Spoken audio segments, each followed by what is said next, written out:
what would you do for free is such a great way to illuminate the kinds of things that are at the core of your essence, right? Like for me, like Chase, you and I were talking about writing books before we actually hit record, right?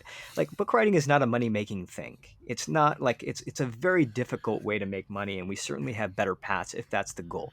But the thing is that I just love it so much. I love like writing chapters, and I love like the way that books are formulated. There's a craft to it that is worth my time, even if it doesn't sell Mm. at all, right? And so I know that's one of my things. The other thing that I think is really sort of helpful and has been helpful for me is to identify the bright spots of your job, right? Mm.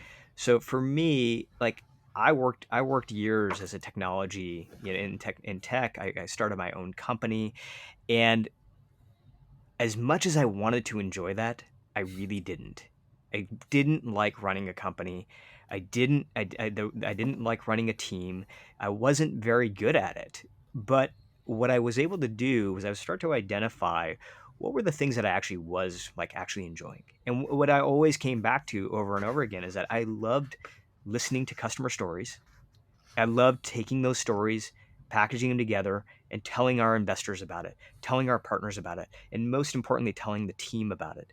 And once I started to really kind of lean into that, these bright spots, and I started to magnify them. I started to say, "Hey, let me do more of that." So if you visited me before this insight came to be, you visited our office, you'd see a bunch of dashboards, you'd see a bunch of metrics, you'd see like, what's our CPC funnel look like, if you visited me after this insight, you would see customer stories. You'd see people. We had a health coaching service called Rise. It was one-on-one coaching, and so what you would see is like people talking about the way that losing weight affected their relationship with their family, or how they became a better leader, or how they became a better teacher. And we plaster those stories everywhere. Before we started meetings, I would insist that, hey, let's talk about a story before we talk about the numbers, right?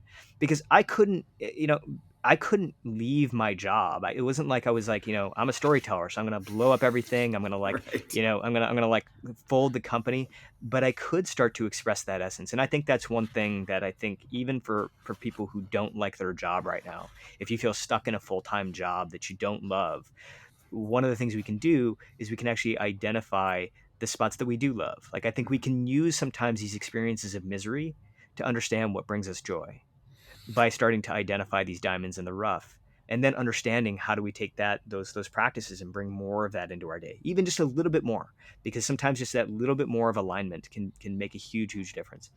The Yeah. third question that I'll just share with you really quickly is, you've probably heard the question, what would you do if you couldn't fail? And I think that's a helpful question, but I think the twist on it that I would challenge anybody to kind of think about is, what would you do even if it was likely that you would fail, right? Because I think that if you can answer that question, then you absolutely know that you're putting yourself on a path where even if the goal isn't met, the journey will have been worth it, right? And that is not to say, by the way, that you shouldn't care about the goal. It isn't to say like, screw the accomplishment, screw the achievement, because that is a black and white sort of way of thinking, right? And I don't think you need to renounce ambition in order to take this path of dharma.